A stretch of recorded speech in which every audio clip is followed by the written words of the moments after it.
E Daniel capítulo 7, do 9 ao 14, Deus está no controle e Ele tem a solução. Enquanto eu olhava, tronos foram colocados e um ancião se assentou. Sua veste era branca como a neve, o cabelo era branco como a lã, seu trono era envolto em fogo e as rodas do trono estavam em chamas. De diante dele saía um rio de fogo, milhares de milhares o serviam, milhões e milhões estavam diante dele. O tribunal iniciou o julgamento e os livros foram abertos.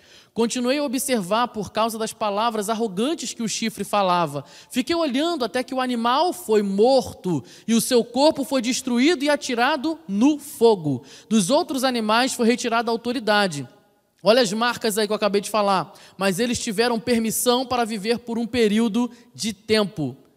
Ok? Isso aí já é qual? É o 13? Então vamos lá. Em minha visão à noite vi alguém semelhante a um filho do homem, vindo com as nuvens dos céus. Ele se aproximou do ancião e foi conduzido à sua presença. Ele recebeu autoridade, glória e o reino.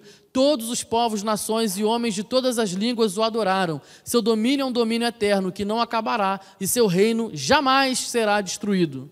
Você que conhece Jesus já conseguiu fazer as ligações aí? O ancião assentado no trono com cabelo branco, com vestes brancas, é o nosso Deus, o nosso Pai, tendo ali nas mãos todo o domínio, toda a autoridade, todo o controle da história. Milhões e milhões o serviam, são os anjos, servos, ministradores, que servem ao Senhor, estavam ali, servindo a Ele. E foi conduzido na presença desse ancião, Filho do homem, que era adorado por todas as nações. Jesus Cristo, nosso Senhor. Daniel teve essa visão, ele viu isso. Jesus sendo adorado e declarando que o reino dele não teria fim. E o que aconteceu com o quarto império? O que aconteceu com o quarto animal espantoso, arrogante contra o povo de Deus? Foi morto e destruído. E ele foi atirado aonde, gente? Num lago de gelo? É Frozen agora? O que aconteceu? Foi um lago de quê? Dorme não, pega aí. Fogo. Um lago de fogo. Para você entender a situação, se você acha a situação do inferno já desesperadora, você vai entender isso aqui agora. O inferno não foi criado para o ser humano. O inferno foi criado para o diabo e seus anjos. Não foi criado para o ser humano ir para lá. Mas, devido à condenação do pecado, porque todos os pecados estão separados da presença de Deus e carecem da glória de Deus, e o salário do pecado é a morte, como está em Romanos capítulo 6. Então, quando a pessoa peca e ela não reconhece Jesus como seu Salvador na terra, ela é condenada por causa do seu pecado e ela é conduzida ao inferno, onde é a habitação do diabo e seus anjos.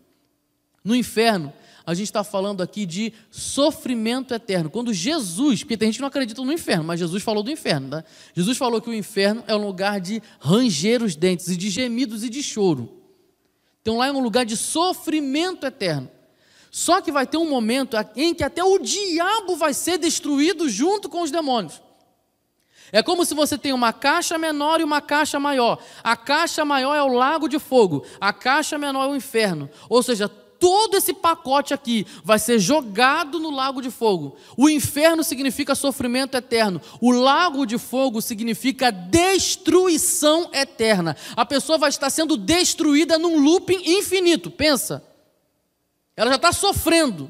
E agora ela vai estar num processo de destruição. Sofrimento eterno dentro de uma destruição eterna. É isso que vai acontecer. Não apenas com as pessoas que foram para lá, mas também com o diabo e seus anjos. Vai ter um fim. Daniel teve uma visão ali dos livros sendo abertos, chegou o julgamento. Esse dia ainda não chegou para nós, a gente ainda não viu, mas vai acontecer segundo a palavra de Deus. E esse reino de Jesus Cristo não tem fim e o seu domínio eterno não acabará. Eu quero ser chamado por Jesus quando Ele vier. Eu quero estar em festa eterna, em celebração eterna, em alegria eterna. E isso já começa por aqui, porque uns estão desesperados ali, os outros estão desesperançosos aqui. E a gente está aqui no meio. O Covid pega os três, pega o crente, pega o não crente, a morte alcança os três, o resfriado pega os três, o luto pega os três, o acidente de carro também vale para um, vale para outro. Tudo que a gente vive aqui na terra acontece com todo mundo. A diferença é o que eu vou fazer com isso tudo. Eu posso estar sofrendo hoje, mas eu tenho certeza que o meu reino, a minha terra, a minha pátria não é daqui. Eu sou do lado vencedor, porque em todas todas as coisas eu sou mais que vencedor em Cristo Jesus, não porque eu mereço, mas porque Ele fez isso por mim. Então não tem que ter medo das coisas. Pastor, o anticristo, pastor, a pandemia, pastor, o que você acha disso? Pastor, o que você acha daquilo? Olha, irmão, eu não sei o que vai acontecer. Coisas que aqui a gente não vai ter nem noção. Daniel, ele falava, olha, parece um leopardo, parece um leão. Nem ele tinha palavras para descrever o que ele estava vendo. Mas de uma coisa eu tenho certeza, que o meu rei, o meu governante Jesus Cristo, não perdeu uma batalha. Até a morte ele venceu. E ele é por mim, ele está ao nosso favor.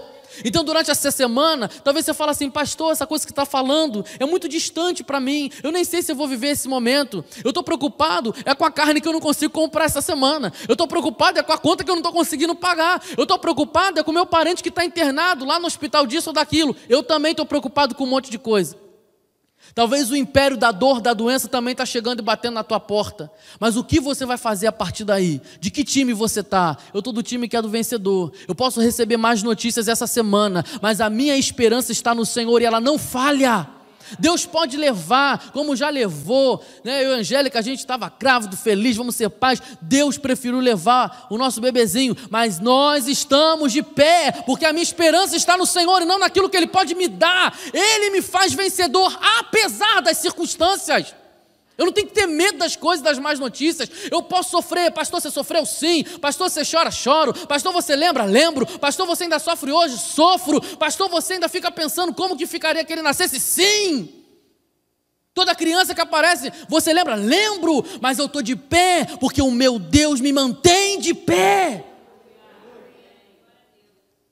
Esse período de pandemia, Deus levou a minha tia, Deus levou pessoas que eu amo, que eu prezo, Deus levou o Vander, meu amigo lá da igreja da Califórnia, Deus levou a irmã Penha, Deus levou um monte de gente, mas a gente não vai retroceder, nós estamos de pé, porque o nosso reinado, o nosso reino é de Jesus Cristo.